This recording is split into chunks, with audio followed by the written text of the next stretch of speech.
Welcome back to SL Chennai Speaks Out Season 2, the Margazhi season. Culture versus commerce. It's on to our second round called cross-examination. Ganesh, to you first. Sharda mentioned 1,000, but I think there are 3,000 plus concerts and lectums in the season. There's also a hangover that runs right till almost the next season begins. If this is not a cultural confluence, what else is? You go to a concert, I mean, you as a performer, you go to a concert and you see only 5 people or 10 people as audience. It's never good for any performer. So it doesn't mean anything, even if there are 3,000 concerts. So what we are looking at is to reach as many people as possible.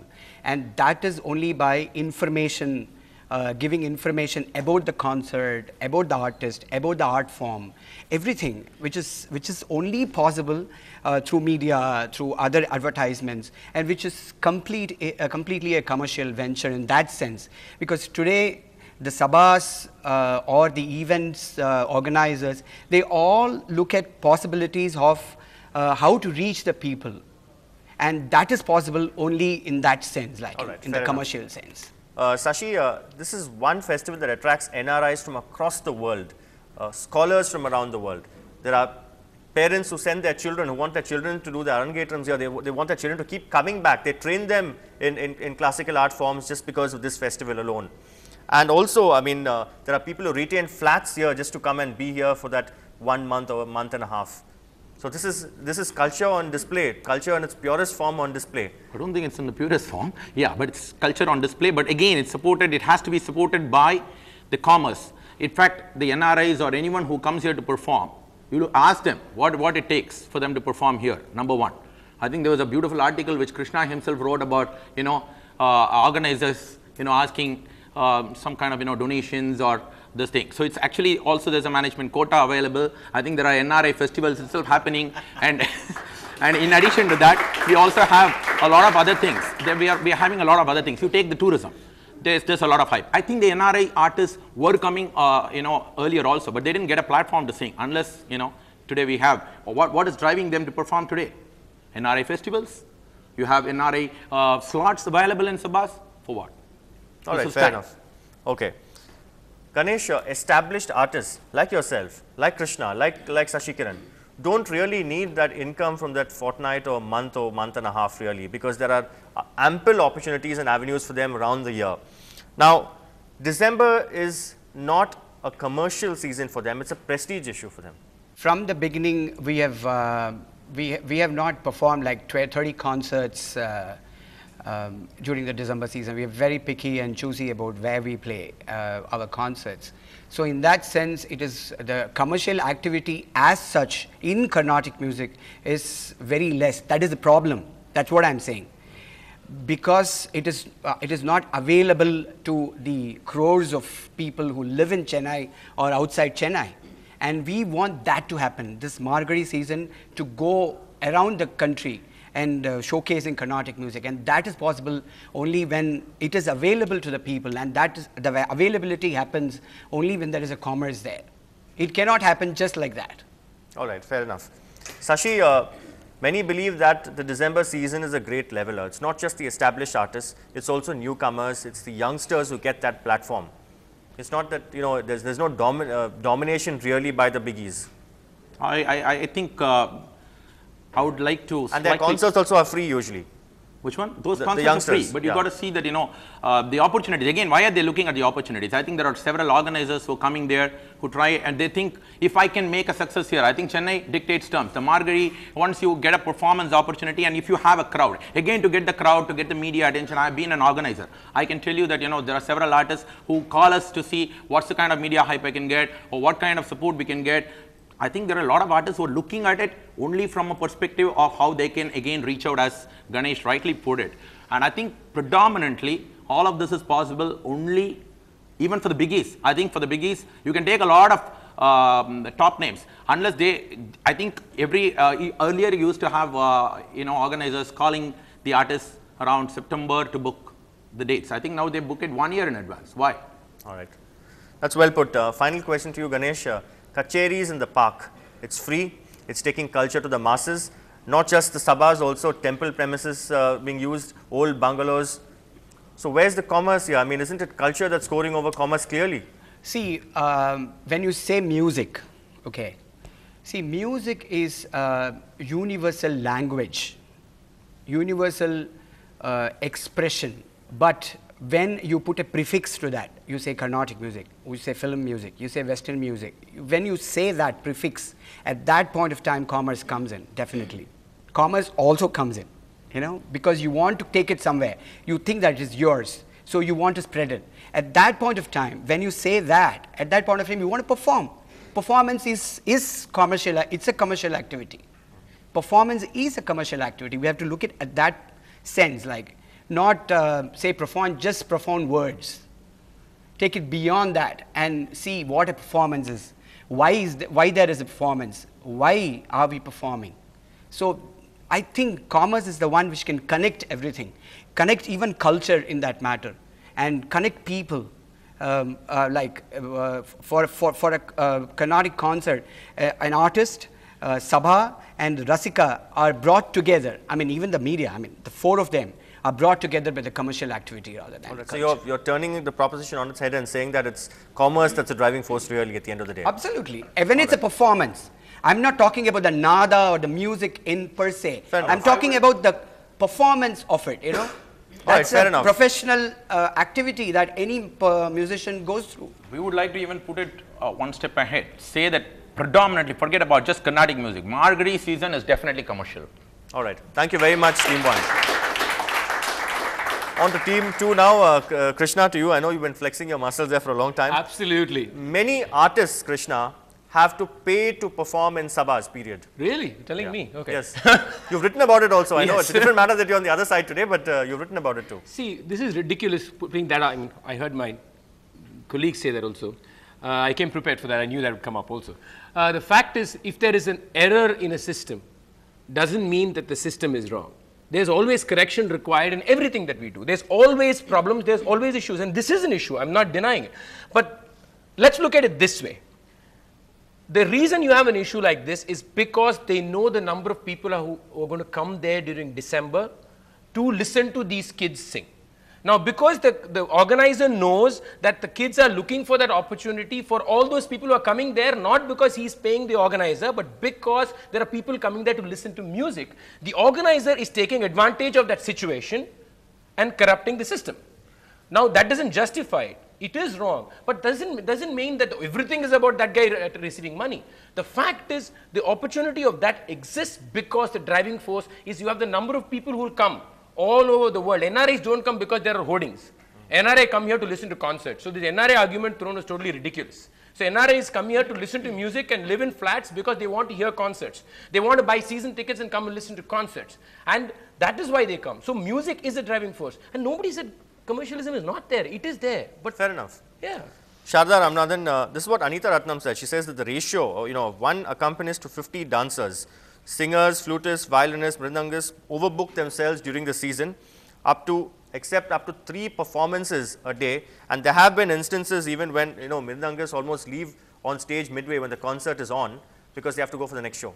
I just want to say this, that if mridangists and other accompanists are overbooking themselves in a festival that doesn't pay the highest amounts of money, then there must be another reason for that. It cannot be the money. Second thing I want to say, which I want to make a larger point, and the larger point is that this is not a robotic space. It's a human, sociological space with its own set of dynamics, with its own set of human relations, with its own set of imperfections. But I think at the core of it, and I don't believe that the opposition has been able to challenge that effectively, at the core of it, what's driving this is the music and it's the art. And thank God for that, because if you look at, even Sachin Tendulkar has been bought over by the Kolas. T.M. Krishna has not, Ganesh has not, Sashikiran has not, and for me, that's the bottom line at the moment. Fair enough, because they function, as I said, this does not function in a vacuum. And let me add one more thing. Everybody who comes to the festival, audiences, connoisseurs, critics, organizers, sponsors, they all are victims of the larger system, directly or indirectly. But when they actually plow their energies into this festival, somewhere they're defying that system in some way or other. But then there are dancers who have to go and perform in 5-star hotels to film music just to pay their rent. Maybe the dancers also have something to introspect. I don't know. You have journalists who don't have a job too. So give me a break. I'm coming to journalists now. I'm coming to that now. Krishna, you have paid news. You have paid news and you have paid reviews as well. There are the accusation is that there are a lot of people, part-time writers are assigned to cover concerts. There is a sense of misplaced reverence. It's only the biggies who get glowing tributes. The upcoming artists are sometimes forgotten. This is a contention anyway, you can contest that.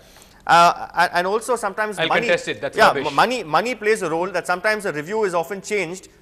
What review is actually written and what actually gets published is changed. Yeah. These are things which are being whispered around in various circles, but I'm asking you openly, is this the case? There are two parts. The first part of your question about youngsters not getting recognition, total nonsense. If I'm standing here and if so many of my colleagues are where we are today, it's because of those small reviews that we received in the early 90s or in the 80s. There was a time when everybody looked forward to Subudu's review. Okay, whether you agree with it or not is a different deal. But the fact is, and that time these were nobodies. These were nobodies. I'll give you an example. Very good friend of mine, colleague Unni Krishnan. I remember the concert. It was Nardagana Sabha, and he sang a fabulous concert. This must have been late 80s, early 90s. It was reviewed the next day by Subudu. Okay, and he sang a Raga Atana. I remember that concert so vividly. And that review was a glowing review to Unni. The next concert, he had an overflowing audience. And this was a person who was nobody. He was not Ennavalai Unni Krishnan. He was a nobody Unni Krishnan. So the fact is, all of us are here because even as nobodies who sing at 12 o'clock slots or 1 o'clock slots, we have got media attention and we didn't pay for it. Now for the second part, yes, there are cases where you have people who ask for money. There is, definitely. Again, like Sharda beautifully put, it's not something that's unique to this. You guys have the same problem in your profession. Judges have the problem in their profession. So where is this missing? The fact that people want a bribe or people want to make a quick buck is a situation of the society we live in. So if you think that we're going to be isolated and we are some saints, it's ridiculous. That's a stupid argument. They will come up with that. They will come up with the rejoinder in the next round. But Sharda, next question to you. Vitamin M is necessary to keep this going. You have even the Shiv Nadar Foundation donating 1 crore rupees for the renovation of Music Academy. Weekend slots cost more than the slots on weekdays. What does it prove? You know, in most other cases in any other sector, if Shiv Nadar was giving even half of 1 crore, the hall would be named after him. What is important is that he's also not asking for it. That is the culture, and that answers your question. All right. Final question to Krishna. Now, many believe it's a glamour quotient that scores really even over culture here. Because I'll give you an example, T.N. Seshagopalan's concerts. In fact, one of the magazines referred to these concerts as an art film by itself. And that it is pure classical music without any commercial elements but empty sabas. Again, I'll give you the example of the Nadaswaram, which is becoming, is lost its sheen completely. And of course, you might say that there are a few exclusive concerts in Krishna Gana Sabha, exclusive Nadaswaram concerts. Also, the shorter concerts as opposed to those 4.5 hour concerts earlier. You mentioned Ennavalai Unni Krishnan. I'm also, even Bombay Jayashree today, people remember her, more for Vasigara than anything else. I mean, of course, she's a singer in her own right. But the glamour quotient is what really scores over. People come to see these big stars because essentially of the glamour quotient. Many of us are also people who have not sung in films and don't know that idiom so much. And there are a lot of people like that also who get about 2,000 people in the audience sitting there wanting to listen to good music. So this coefficient between cinema and this, let's not put in. I will put it the other way. I think something what Unni or Jayashree is doing is a support system to Carnatic music. If there are people who go to a cinema and hear these people's voice, and if there is 10 people out of that and want to come to concert and listen, so there's actually a service happening over there. So let's not ignore that and let's not belittle it at all. Point 2, about crowds in a concert, you mentioned about it. See, even he mentioned about it, rather Ganesh did. When we all started performing, we probably had more family members in the audience than anybody else. Okay, this is true of everybody. Okay, the fact is there have been 10 people. That's the beauty of the system. I really love the fact that it is not, how did we get known? 10 people told another 10 people. Those people told another 50. 50 becomes 100, 100 becomes 200. Then it reaches, then the momentum. So the fact that it's driven by the Rasika sitting there, who is actually saying, hey, this kid is talented, man. Let's tell another 10 people about this kid. And the fact that that's driving is the obvious statement that it's the music that's driving them into the auditorium. Fair enough. All right, we've got Anil Srinivasan now, a well-known pianist. Anil, thank you very much for joining us. Do we have corporate involvement beyond money? For a large number of corporates, looking at the classical arts itself is sometimes like looking at a CSR worksheet, looking at corporate social responsibility and looking at a worksheet and saying, okay, I'm allocating X amount of funds towards the classical arts and I'm sort of done and it's my social redemption. Very few of those who actually make these decisions to fund a concert or fund a performance actually show up for the performance. In fact, one of the cribs we have is that sponsors end up taking, they sponsor the festival and then they take up 20 tickets or 30 tickets and you'll find that those rows are empty. And it's disturbing to me and it's alarming to me. Usually these are the first rows or the second rows in the auditorium in which we perform. Mushrooming of sabas, does this provide a fillip to the art form, or do you smell a rat somewhere? I wouldn't go so far as saying that I smell a rat, but definitely I place a question on, is there a need for that many number of performing arts organizations when, for instance, we have the same lineup pretty much of artists who seem to be performing in adequate number of performance venues in the city. What is the need for creating more and more number of these sabas? And in many ways that's splitting up audiences. I find that we have to face a larger issue that the audience for classical music or the audience for classical dance or any of the classical performing arts is still quite limited. I mean, we say that it is growing, but I don't think we've taken a systematic assessment of what are the numbers by which they're growing or percentages that they're growing or the demographics that are growing. I find that it still remains pretty much a limited demographic. And given that, why are we splitting that audience into 20, 25 different venues? Is there really a need for this? Is there really a need for having that many performance spaces? And when you look at that and the fact that all of them are able to sustain themselves, there is definitely a question I would place as to why this is happening. One final question to you, Anil. Do you believe that it's a level playing field or that some people get much more space than the others? Definitely some people get a lot more space than the others, and I would actually say in terms of the media prioritization aspect especially, I would look at the fact that vocalists, for instance, Carnatic vocalists end up getting a lot more emphasis. I would definitely say that instrumentalists, accompanists, people who are organizing things, people who are behind the scenes, all of these people need to be talked about as well. I think all of them have a point of view. I think we should be able to create more forums where they can speak up and they can speak out.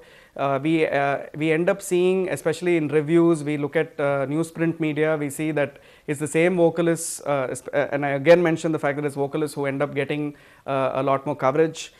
While this might sound like a crib or a rant, I don't mean it in a negative way. I'm just saying that there are a lot of concerts, for example, where I found that the accompanists or the instrumentalists who are part of the same concert where a vocalist is performing may actually have performed a lot better.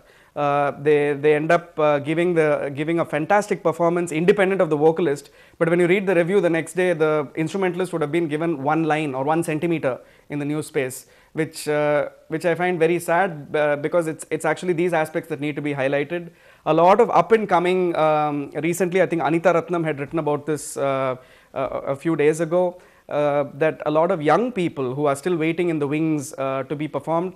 I agree that a lot is being done now. I do grant it that the last couple of years there has been a lot more effort to promote the young. There have been supplements which are specifically promoting the young, but I think we need to do a lot more. I think we could bring down the airtime that a lot of senior people are getting, and we could bring up the airtime that perhaps the generation next is getting, and probably listen to what they have to say. Thank you very much, Anil. Talking about the highlight being lost, sometimes it happens to us at seminars also. Invariably, the best speaker is not even quoted in seminars. But that's all the time we have for on this particular segment. Stay tuned. Coming up next is Crossfire, where Krishna and in fact his opponents are just raring to go.